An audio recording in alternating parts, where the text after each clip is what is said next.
call. Maybe give a couple of minutes for people to show up. We've got 6 or 7 people rolling in here. Okay. Hi, Wait everybody. a couple minutes.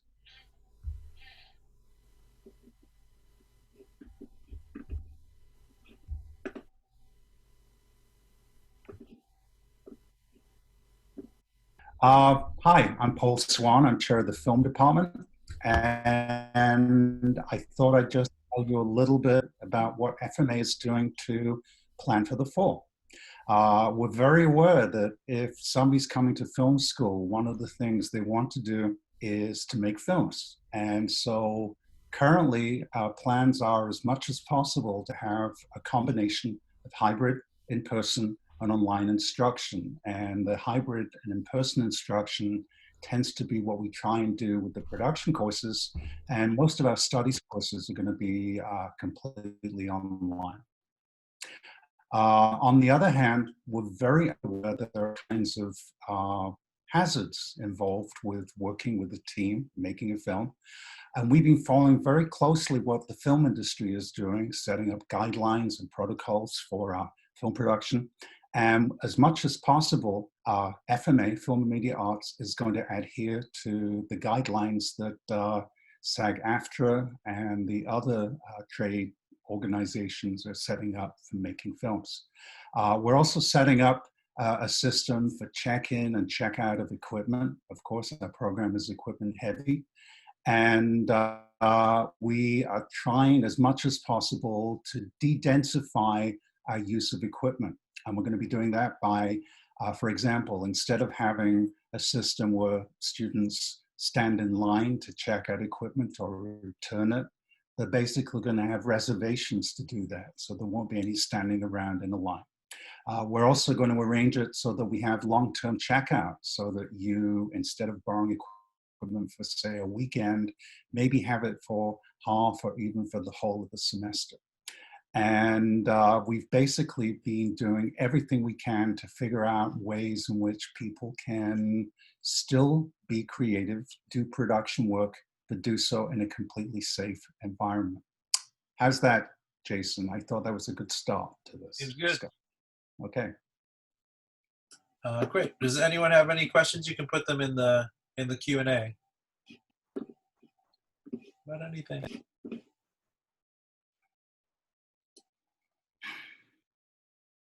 I should tell you that we currently have a graduate thesis film that is in pre-production right now. We're using that to beta test all these protocols that I'm talking about, that we're figuring out using a zone system. Again, that's the way in which the film industry is setting things up so that people are separated from each other in a production situation. There are hand sanitizers. There's an on-set monitor who carefully makes sure that everything is following all of these procedures. Of course, this sounds very labor intensive and time consuming. It is, but this is the only way that we can, in the COVID era, continue to have students making films. Good, Paul. There's a question on the equipment office about when it might open. I don't know the date for that. I will tell you that our own full-time technician, Melissa Miser, is returning to work on August 3rd. And there is a big change happening in the equipment room, and that is that we're going to change currently a very lightly used loading dock on the Diamond Street end of Annenberg Hall, and that's going to be where all the equipment is checked in. We're going to have separate stations there for Film and Media Arts and for the Klein College, and we're going to have separate cages, a cage for Klein equipment and a cage for FMA equipment. It's going to be quarantined there, sanitized before it's checked out again. And so that's how we're going to check in equipment. Checkout is going to go through the regular equipment room. As far as I know, when the semester starts, the equipment room will be open.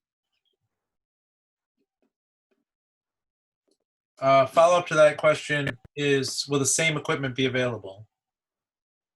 As to the best of my knowledge, actually Dean Stroke has been really terrific, and we've acquired some additional equipment for some of the classes. We've acquired a whole raft of gear for the audio courses and for the 360 cinema and videography courses.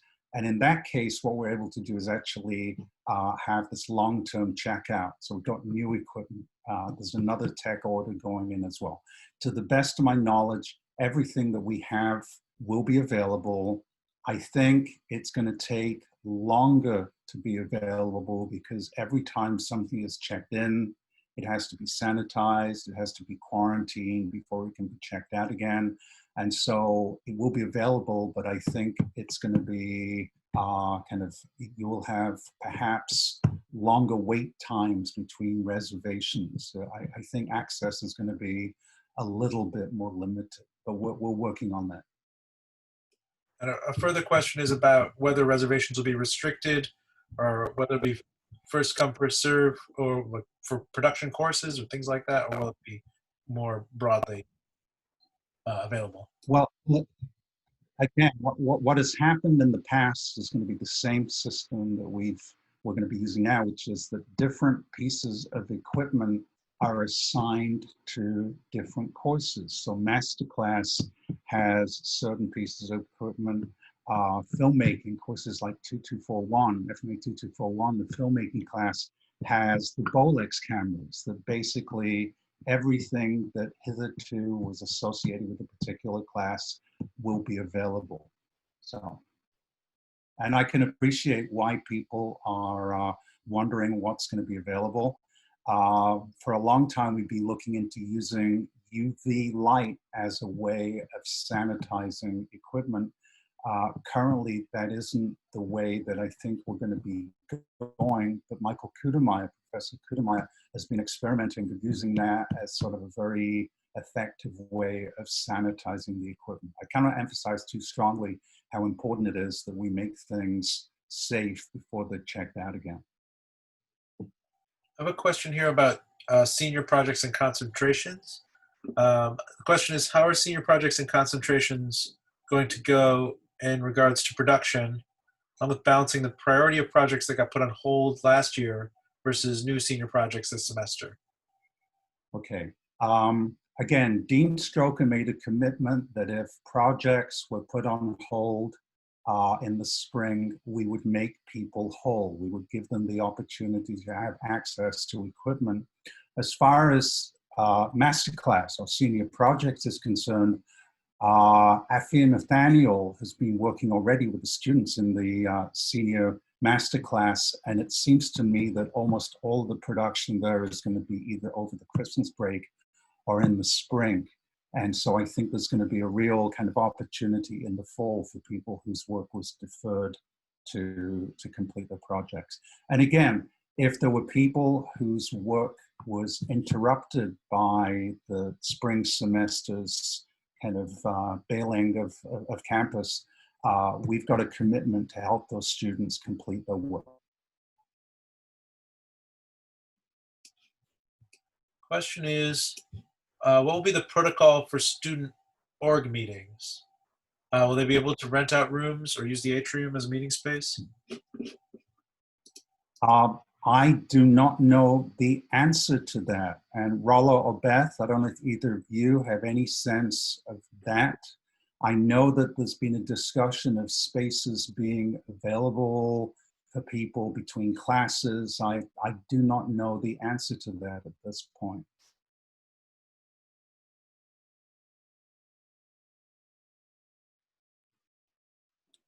Beth, you're muted. Rollo, would you like to venture an answer to that?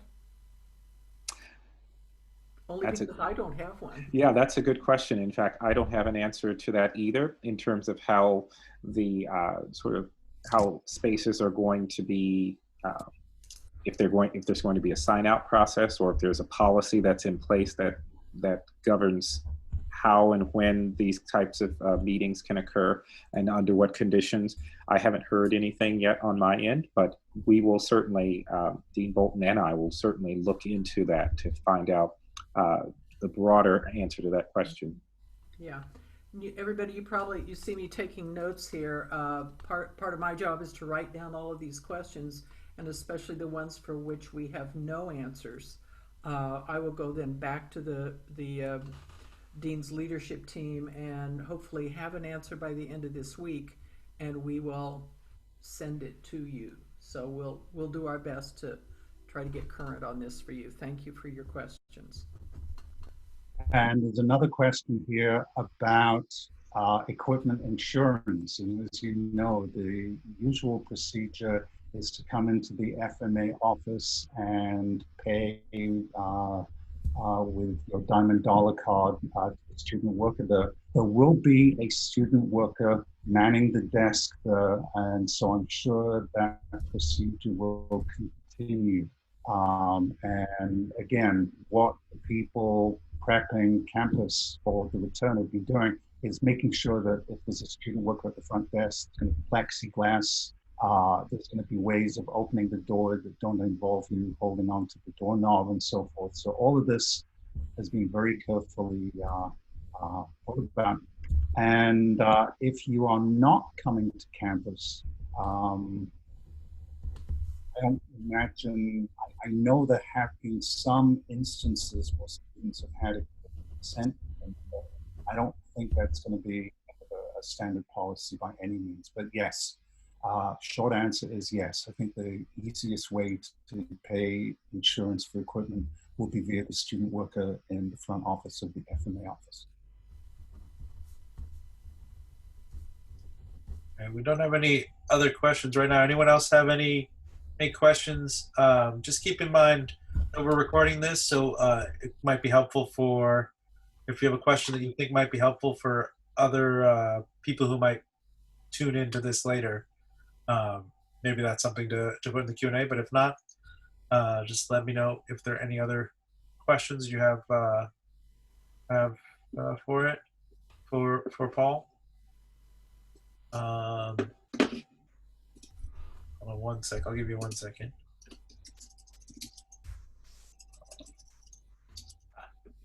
Go. Here's a question about space. What space will be available for students to work in? I'm not quite sure what that question means. If we're talking about the spaces that are currently available, like the age 14, the City Studio, or age 19, the editing suite, those spaces are going to be open. And again, everything is going to be predicated on them being sanitized, being uses, and so on. If you're talking about other spaces like the atrium, I know the university has been planning a lot in terms of how they're going to have spaces available for students. If you've got a schedule that combines virtual classes and in-person classes, where do you go? So there's been a lot of thought given to that, and I know that there will be spaces where it's possible for you to access your computer. It's not as if it's expected that you'll go back to your apartment or your dorm room or anything in class. There will be space. Mm-hmm. Okay. One more question about social distancing being taken in the staircase in Edinburgh. I don't know much about that. Are they doing? That is real. Okay. That is a real question. In some buildings, there is a one-way system, and we're not able to do that.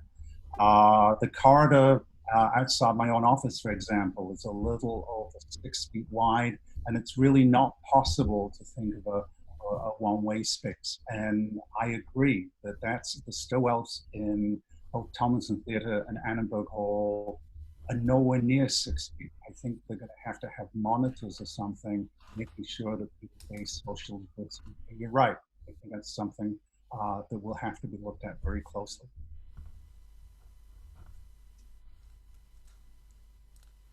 Rollo, And then the other thing, if I can just say one thing about social distancing, the Office of Environmental Health came into Annenberg Hall and assessed how many people could be in each classroom. And this has really changed how we make use of our space. So Annenberg Room 3, for example, the main screening room, which has, I think, close to 70 seats, because those seats are fixed, the maximum number of people we can have in there at any one time is 8, all right? So that you can imagine that makes that room where we can't have a large screening class. With social distancing, we can get 10 people in Annenberg 14. So basically, all spaces, we'd be looking at how we can have a certain number of people in one of these set spaces. I think maybe you just touched on this, but a question was about the basement specifically. Yes, Yeah. yes, the rooms will be open, the lobby will be in business, and the 19 and the adjacent editing suite will be open. And again, provision for sanitizing the keyboards between use and so on. But yes, the labs in Annenberg Hall will be open.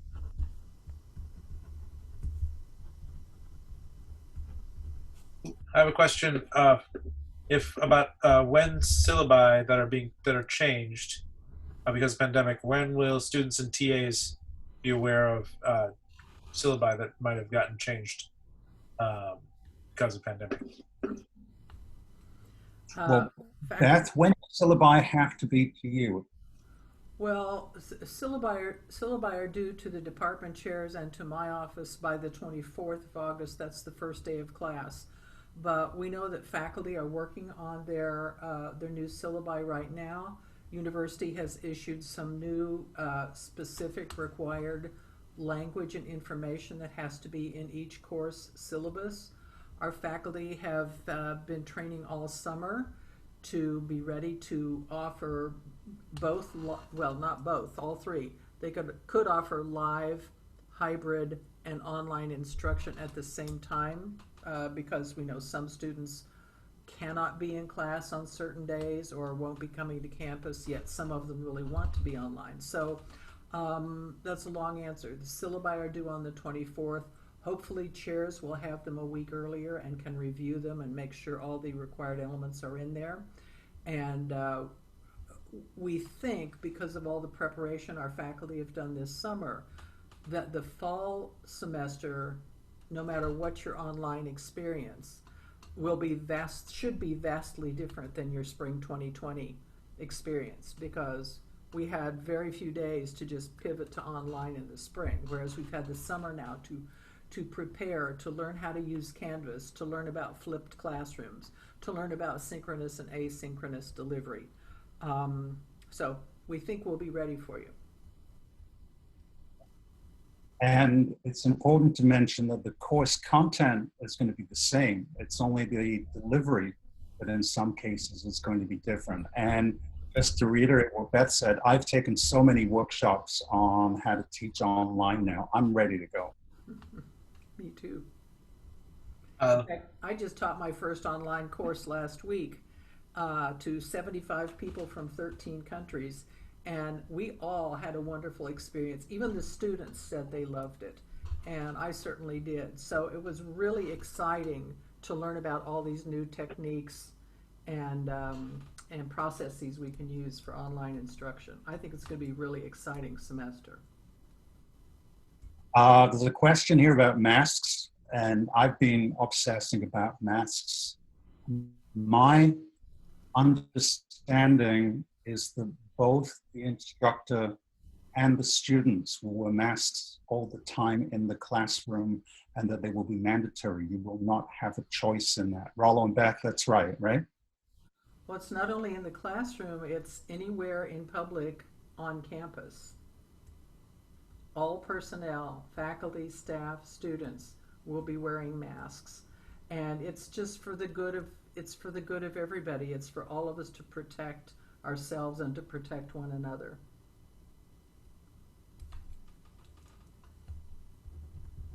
That does include outdoors on campus as well. Yes.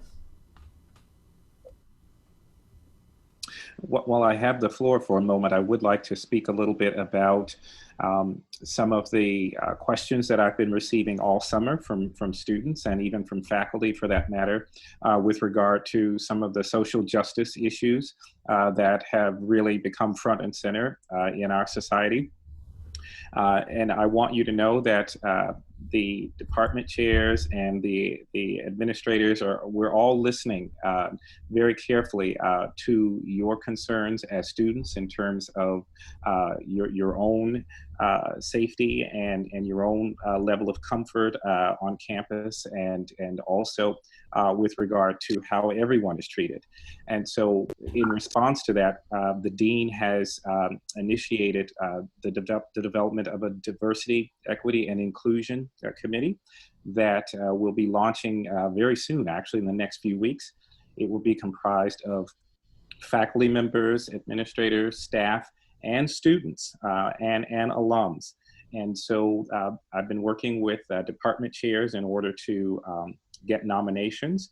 And the hope is that every single student in every single department will have a system by which he or she or they can communicate to people about their concerns, about their issues, make suggestions for improvements to our programs, into our practices, into our policies, so that we can really ensure that not only the CPCA, but that our entire Temple University community is one that is very welcoming and that's very inclusive.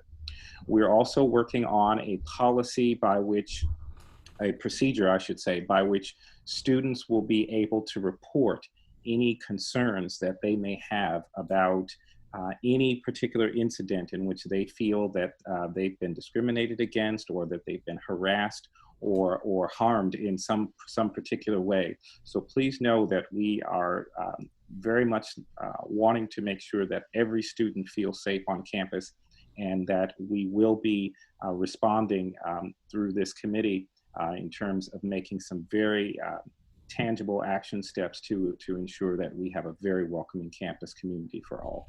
If you have any other questions about diversity, equity, inclusion, you can certainly email Paul, you can email myself, you can email Beth Bolton, and we will make sure that your concerns, if you have any, are indeed heard, and that they will be acted upon, and we will follow up for sure. Jason, do you want me to go that last question again, even though I touched on it? Okay. Sure. So there's another question. Are there plans in place for hybrid and in-person classes if campus is forced to close again? And the answer is yes. We have, as I said, we've been working with all faculty over the summer, encouraging them to take quite a few workshops from the Center for the Advancement of Teaching at Temple. And that center has really stepped up and created a couple of short courses for faculty, so they can learn how to teach online, learn all kinds of new techniques, learn how to put their course on Canvas, learn how to make videos and podcasts and all kinds of cool things for the classes. So every faculty member is supposed to be prepared to pivot. That's the word we're using. If for some reason everything needs to be moved online, then yes, the face-to-face classes and the hybrid classes there should already be plans in place for that pivot. And just on Friday, we sent a questionnaire to all faculty and asked them to write to us, just answer, I think it was 10 questions about their preparedness to teach online. And if they are not yet confident, we have some more courses. We have lots of support that we can offer to them. So I'm just wanting to assure you we've done everything we can to prepare for whatever comes in the fall semester. We hope we're teaching face-to-face and hybrid, and there will be some online classes, and we're working on it. Paul, you may have. Should I answer? Yeah. Let me answer the next question. I did largely talk about what the editing labs would be like in the fall. I don't know at this point if there's going to be active facility. I don't want to make a promise for something like that. I suspect we might be more creative with the schedule, maybe longer hours or something, the way of spreading use over a longer period of time. And whoever wrote this question is right, that social distancing is going to mean that we're going to have fewer of the stations in use at any given time. But I think what we'll figure out is ways to spread the facility over a longer period of time to make it available. We may have a latecomer here, but just to go over this maybe one more time. We have a question about equipment rental. Maybe you can just touch on it one more time, exactly how it's going to get figured out. Okay, so there will be, and we don't rent equipment, right? We check in and check out. We're not a rental house. But what we will be doing is basically separating the procedures. Check-in of equipment that we use will actually take place in the loading dock area that's at the Diamond Screen end of the building. Oh, sorry, the Diamond Street end of the building. And there we will have a separate station for check-in of FMA equipment and a separate station for client equipment, and then separate cages where we'll put the equipment there. It'll be quarantined, it'll be sanitized, and then transferred over to the equipment room. And the way that's going to work is that we're going to have people make reservations for checkout. You won't have to stand in line as you typically have in the past. And basically your package will be put together, and you'll check it out when you've made an appointment to do that. We talked about earlier that we're going to have longer checkouts in some cases, so that we don't have as many in-out procedures. And in some cases, we're even going to have classes, including a couple of the audio classes, where students will have equipment that they check out for the whole semester. But the equipment room is going to be in business.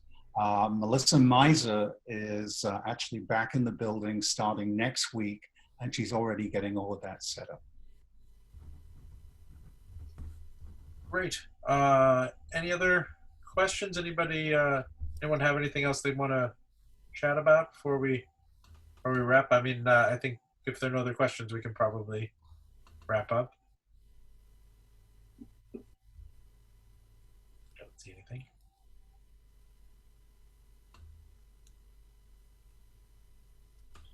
Anything before we depart? Oh, I'm going to put everyone's email on here. Hold on one sec.